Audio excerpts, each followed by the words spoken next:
In 1962, the Church of Jesus Christ of Latter-day Saints spent $32 million it did not have. The reserves were gone.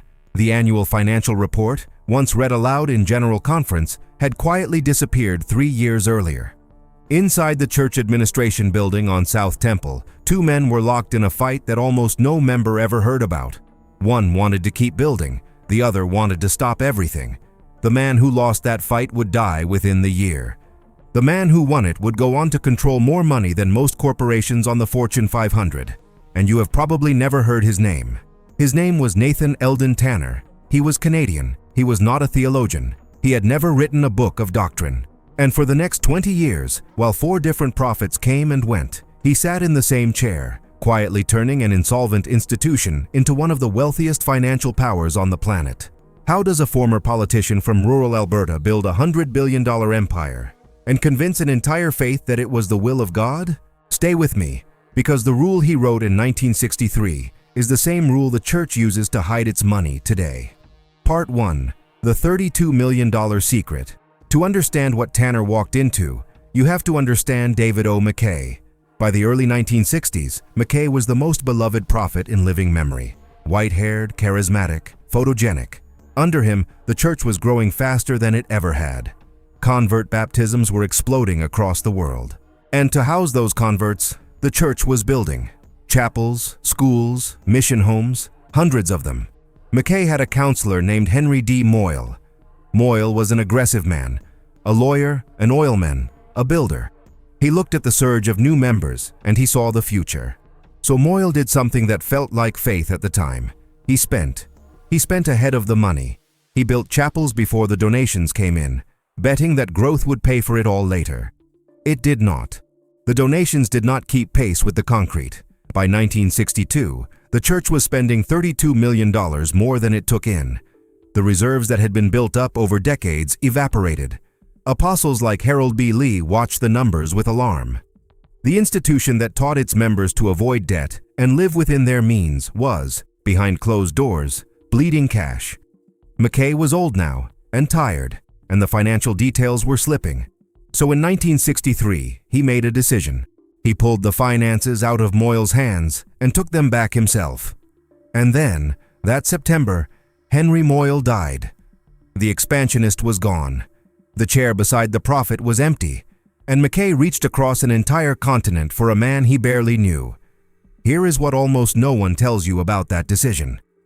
The man McKay chose had only been a full-time leader in the church for 3 years. He had been an apostle for less than 12 months. By every rule of Mormon seniority, he should have been nowhere near that chair. Part 2. The antidote from Alberta. To understand what Tanner walked into, you first have to understand the man he was sent to replace. Because Tanner was not simply hired, he was brought in as the antidote. Henry Moyle had governed the money on reckless faith. He spent ahead of God, betting that growth would cover the debt, building chapels on the promise of converts who had not yet paid a dime. Tanner was the opposite kind of man. He governed on cold discipline. Where Moyle saw destiny, Tanner saw a balance sheet.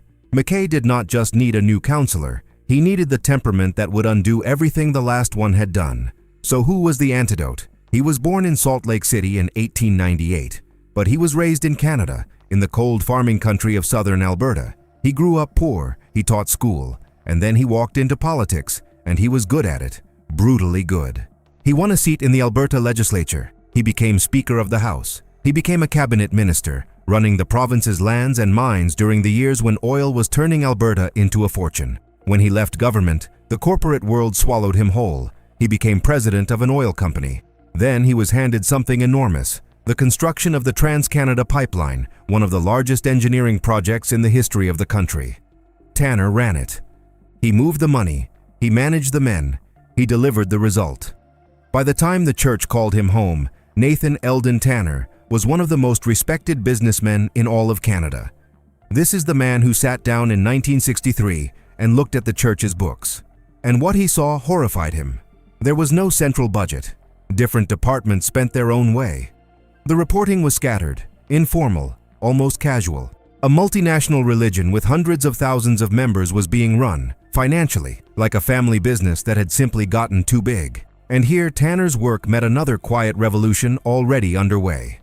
In the same years, an apostle named Harold B. Lee was driving something called priesthood correlation, a sweeping program that pulled authority out of the local stakes, stripped independence from organizations like the Women's Relief Society, and funneled every decision and every dollar back to headquarters in Salt Lake City. Lee was centralizing the doctrine and the structure. Tanner centralized the money. Two men, one decade, the same instinct, pull the empire into the center and hold it in one fist. So Tanner did what he had done his entire career. He brought in the machine, central budgeting, internal auditing, forecasting. He pulled every scattered department into a single financial structure that answered to one place, to him. The men who watched it happen later said his influence could not be overstated. He took the chaos and he made it correlate, and he wrote down a rule, a simple rule. Hold that thought, because that one sentence is the reason the church has $100 billion today, and I will show you exactly how it connects to a fund most members did not know existed until a whistleblower exposed it in 2019. Part 3. The Word That Built an Empire. The rule was this: the church will never again spend more than it brings in. The operating budget will never grow faster than the tithing, and whatever is left over, the surplus, will not be spent. It will be invested. But the real revolution was not the rule. It was how Tanner redefined a single word: surplus.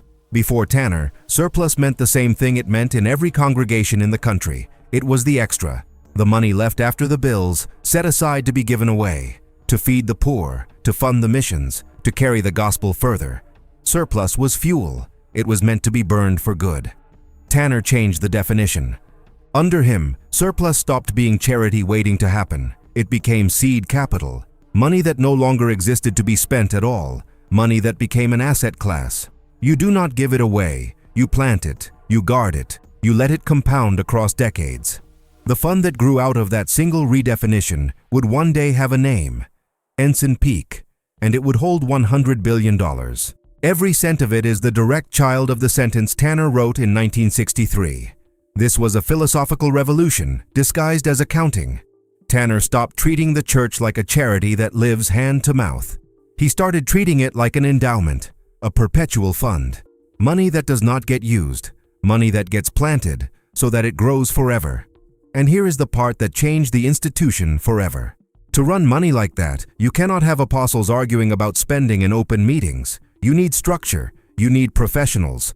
Under Tanner, the financial side of the church began to look less like a council of prophets and more like a corporate board of directors.